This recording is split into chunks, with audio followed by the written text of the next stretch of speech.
शरच्चन्द्रगात्रं गणानन्दपात्रं त्रिनेत्रं पवित्रं धनेशस्य मित्रम्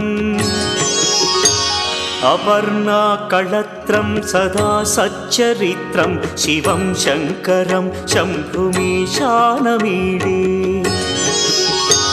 हरं सर्पहारं चिताभूविहारं भवं वेदसारं सदा निर्विकारम् श्मशाने वसन्तं मनोजं दहन्तं शिवं शङ्करं शम्भुमीशानमीडे स्वयं यः प्रभाते नरशूलपाणे पठे स्तोत्ररत्नं त्विह प्राप्य रत्नम् सुपुत्रं सुधान्यं सुमित्रं कळत्रं विचित्रैः समाराध्य मोक्षं प्रयाति।